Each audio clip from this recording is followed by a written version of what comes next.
A Unity minister put out this wonderful book, which we have for sale in the bookstore. Ordered us like 15 of them. I'm going to read it here.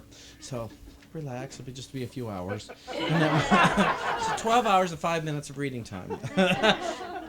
It's called "Twas the Night Before New Thought." And so, I'm going to read this. It's a very short book.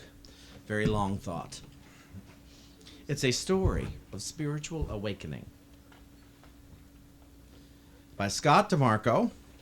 Oh, by the way, all the books are signed by Scott DeMarco, if that appeals to you. It says here, for all who need to be reminded that they are worthy, beautiful, and loved. Keep changing the world. He's spiraling out of control. And it says, "'Twas the night before New Thought, and my house of cards was falling around me. My life painful shards. My life was a mess, my thoughts full of dread, while hope for a miracle danced in my head." You'll see he's in bondage. He's in chains and bondage. It's all in his imagination. But look, the imagination has a key. Up here in his fantasy has a key. The edges were tattered on my thinking cap. I settled my brain for a long winter's nap. My thoughts were not peaceful, they made such a clatter. I dreamt of transforming my thoughts into matter. I fell and I fell to the deepest of sleep. My heart and my mind took a huge quantum leap. When what to my wondering mind should appear, a new thought of selfhood, an end to my fear. A glimmering spark of divinity shone. I knew in an instant it must be my own. On light and on love, on life and on power, on peace and on beauty, pour joy like a shower. I sprang from my bed just like Lazarus did, and woke up renewed like a curious kid.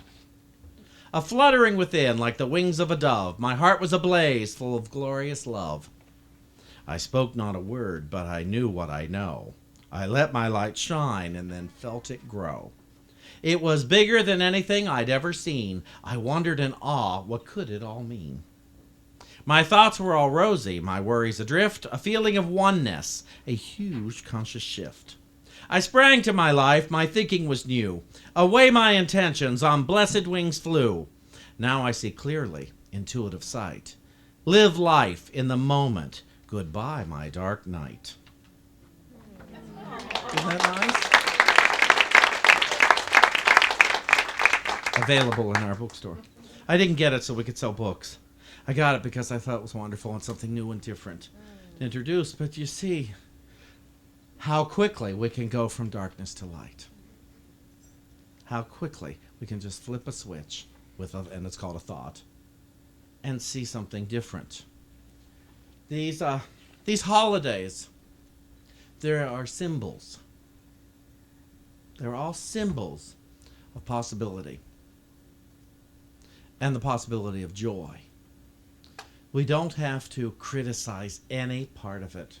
If you don't want to buy gifts, don't buy gifts, but shut up and quit criticizing people who do. Don't criticize the crowds.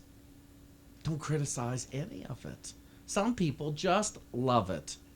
Let them love it. Let them have a great time shopping. Let them have a great time being out with people. Let people have a great time. If they're not hurting anybody, what's the difference? If it's not how you choose to participate in the holiday, do what you want to do without defense, as long as it doesn't hurt anybody. Do what you want to do to make your time a joyous time. The holiday is but a symbol of what every day can be. Every single day.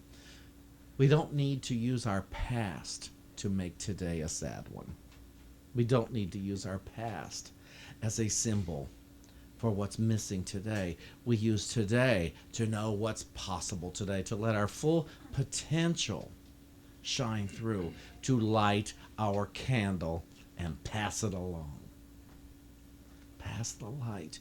Pass the light. Pass the light around. You can do it while you are alone in your room. You can pass the light with a thought. you can become willing that someone awaken. Someone you've been afraid of. And don't decide how they shall awaken. Just give thanks now that awakening is possible, and that awakening will be that you will recognize the light in them, whether they do or not. It's never, we don't give light to get light. We give light because we have light. We don't give good to get good. We give good because we have good. We give of what we are. And what we are God beings. Beautiful, radiant God beings. The light will shine brighter in our realization of that I am a beautiful, radiant God being. Or you can say good being. Light being. I am God being me. I am love being me. I am peace being me. I am joy being me. I am light being me. I'm going to read something else.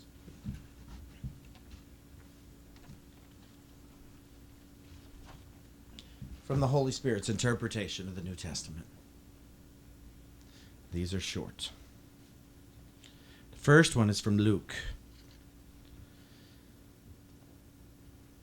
It says, each one comes, it's the first chapter of Luke, by the way. Each one comes to the awareness of truth from where he or she is.